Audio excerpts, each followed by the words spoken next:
Everybody don't have it. But some people have that charisma, or whatever you call it, that can make a person think that way, even no matter how intelligent they are, till the day they die. And I truly believe that if you think of yourself as an instrument, or a tool, or a servant, you're not thinking naturally. You're thinking beyond the natural, and sometimes it seems so infantile. Sometimes it seems so dumb that the world look at you and say, why in the world would he sit on the floor instead in a chair?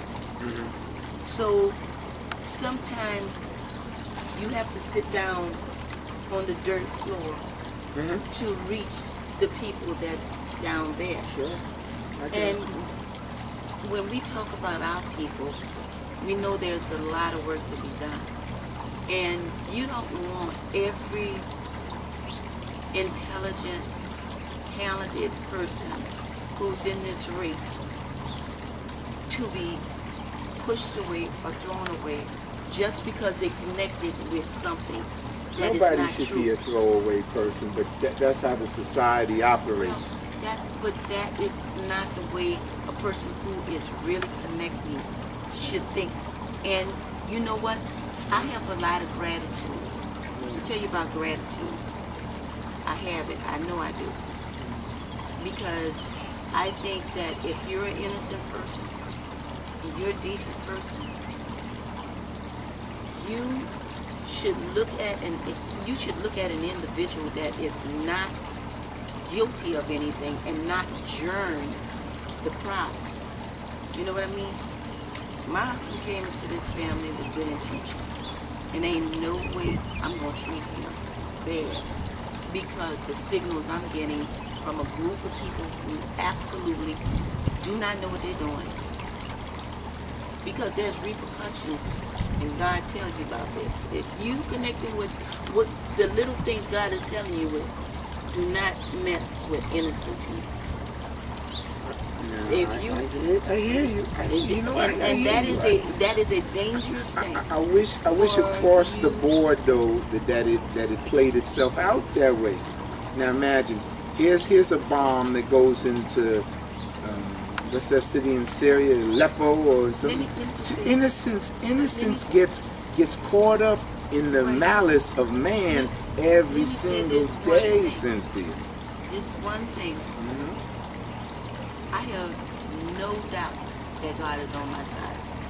I have no doubt that something big, I'm talking about, because I really made all effort to connect with God. And I truly believe something big is going to come out of what I've seen and what I know. Something really, the big may already be that you live in a good life as opposed to a diminished life. But if things had gone the way there's no here, because Paul said, I have finished the. When you know when you finish the race, I have not finished the race. Well, you're not dead and gone yet. I have not, and that doesn't have anything to do with living a good life. It has to do with you knowing that you're still connected, and there's things that still need to be done. Cynthia, what the proposition you put on the table is that because you've been able to plug in, you're amongst the anointed, and all those people who haven't plugged in, well, they're just out of the realm of God's kingdom somehow. No, hear me out. And I'm saying to you that good things happen to good people, and good things happen to bad people, and there isn't necessarily a rhyme or a reason that humans can understand as to why. Because as sure as I'm sitting here with you now, innocent people driving on a highway and a drunk or auto mechanic who did their job badly cost them their lives. And so why should your life be saved or anyone's life be saved? You like Job, right? Job? No, Job. Joe Osteen. Oh, yeah, Joe's all right, but listen, that man got too much. When you have too much, we gotta stay he has focused too. here. No, but I'm the not man talking about has the too much. personality. I just No, want to talk about his I'm servant. talking about his wealth. He got too much. I'm That's greedy. It's greedy. You can't live like that when people suffering. Suffering. Can I not talk about people and their personalities and their wealth and their money? I don't want to focus on that. I won't focus on the fact about his sermon about the two different apostles. One James, one Peter. James was killed.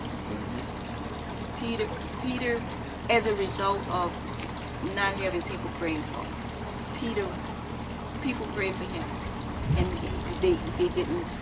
He lived.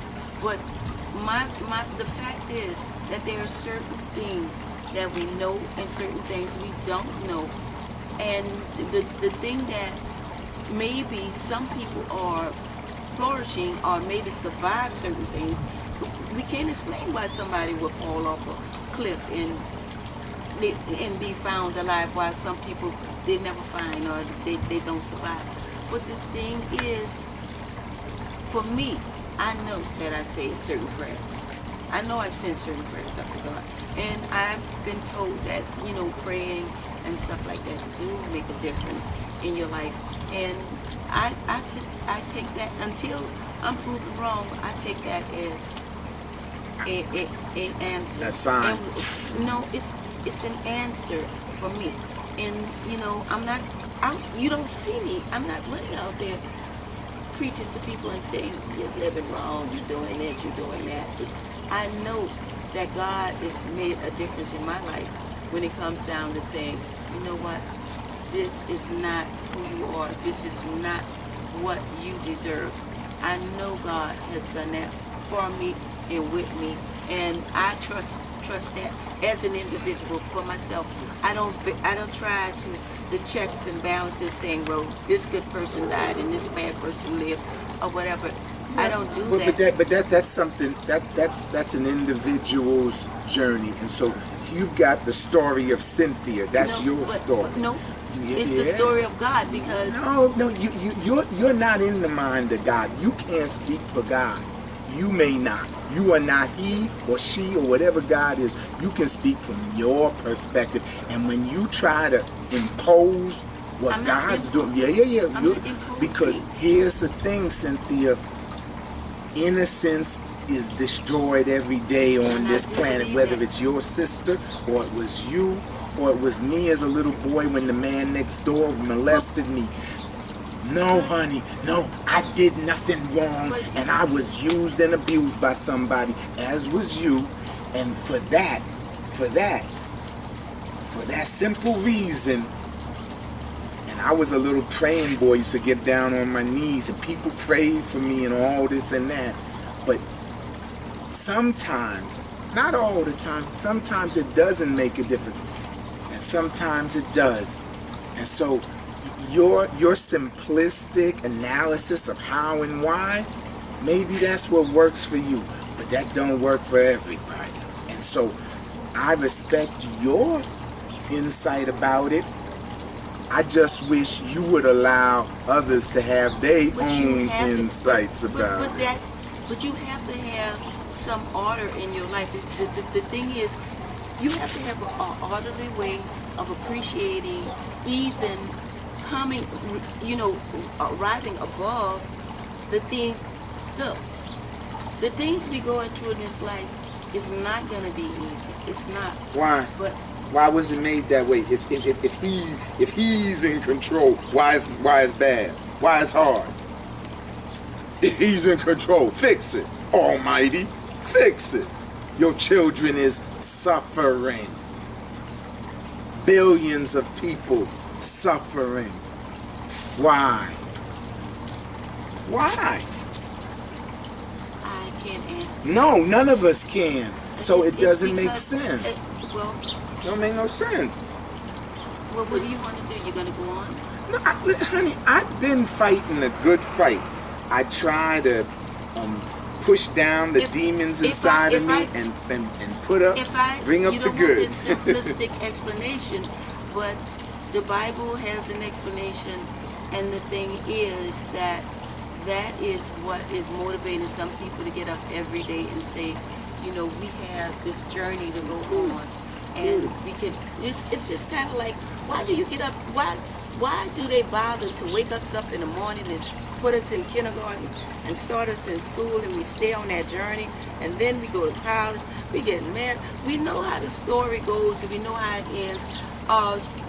Maybe supposedly we'll die at a ripe old age, and we'll have decent kids, but why don't we just lay around in the bed and But there till is we people die? like that. Look here, that whole scenario you just mapped out, that's less than 100 years old.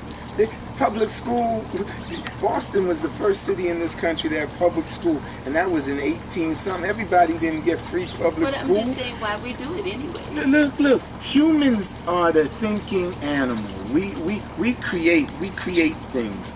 We create good things and we create bad things. Because why they spend all that time and energy on bombs, guns, weapons of mass destruction? That's creation for negative purpose. Let me ask you something. If you were sitting down and you was talking to let's say you was talking to Stephanie, what would you talk to Stephanie about? Your cousin Alec Bailey. I mean, would you sit down and discuss the things I try to talk to her about psychology of black people, men and women.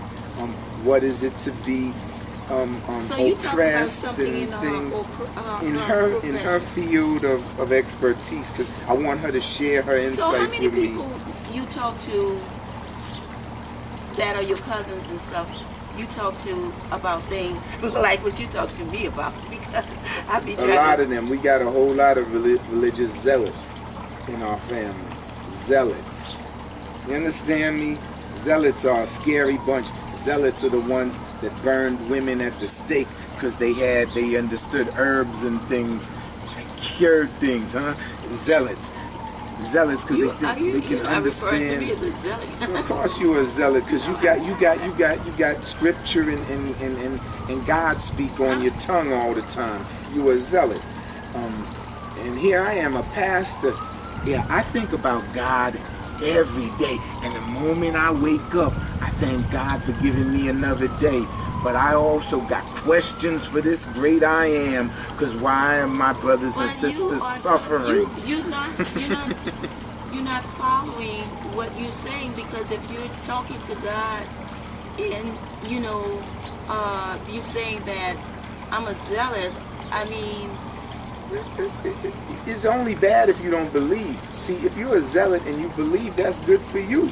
But that doesn't mean everyone you come in contact believes like you do. And so then the question is, does I one... don't have an altar in my,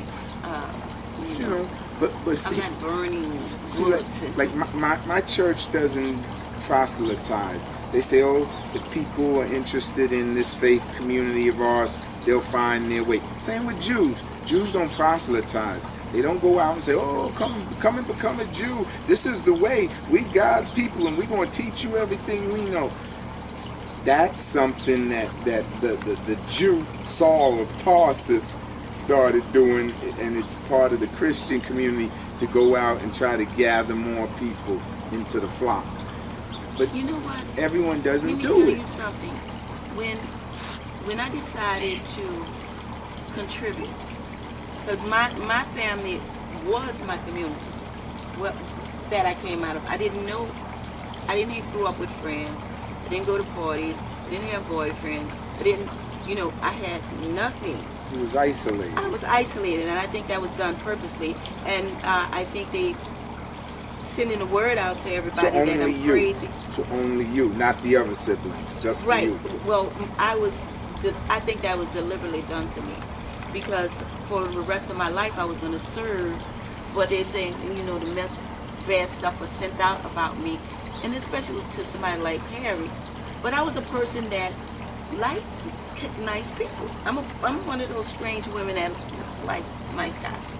So when I met Harry, I couldn't understand, if they were such decent people, why were they so mean towards him. And the thing is, my attitude towards life when I did get involved with stuff, because I'm a quick study. You know, I learn things. You're smart. Yeah. You know, I know that I have something up there going on. And I said, you know, I want my life to be a statement. So I had younger sisters and brothers, and my preaching was go to school, learn something. I even went, you know, going to college for me wasn't that I was going to go and be a psychiatrist or a doctor or whatever. I wanted to be an image. Maybe the first person to say that you don't have to just be going and shacking up and, you know, having babies and, you know, living it. Because I had people, young ladies walking up to me when I was maybe a teenager and say, I got my project. Like, you know, that was the way of saying I got my apartment. And the cycle, the vicious cycle will continue. And they're 16, 17 years old pregnant, and the housing gave them a place to stay with their kid. But I'm saying, what? I'm like, what?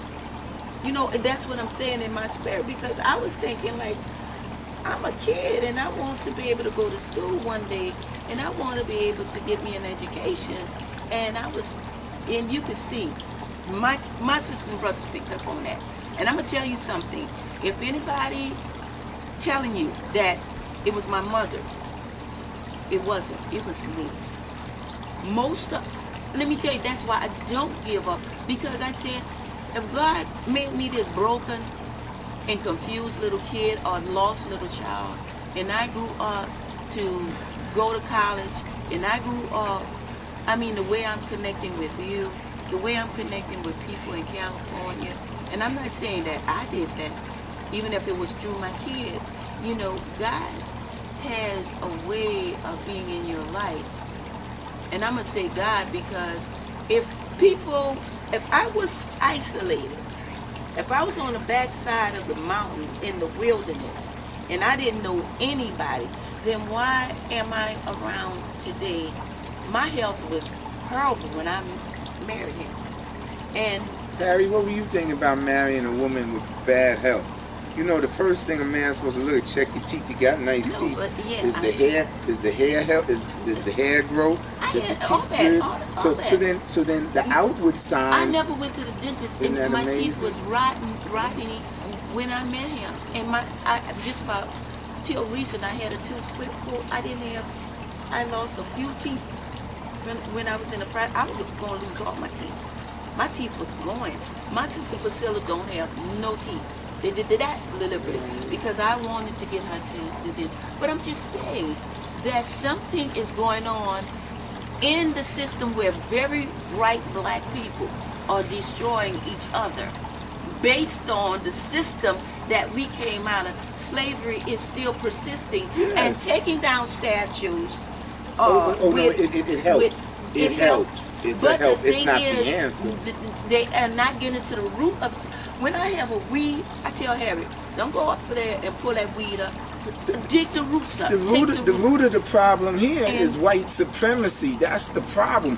When white people think they're better than everyone else and everything here is for them. But the thing that's the root of the problem. But the thing is, black people want to fit in. They want to fit in because of their own oppression of the killing of each other, the oppressing each other. That is like, I want what they got. I don't want to have to go to school. I don't want to have to work hard. I worked in Burger King. I cleaned toilets. I did everything and you know what? I wanted those jobs. I wanted those jobs because I never had a job. I was social. Do you think if I'm not a sociable person, I would be with this person?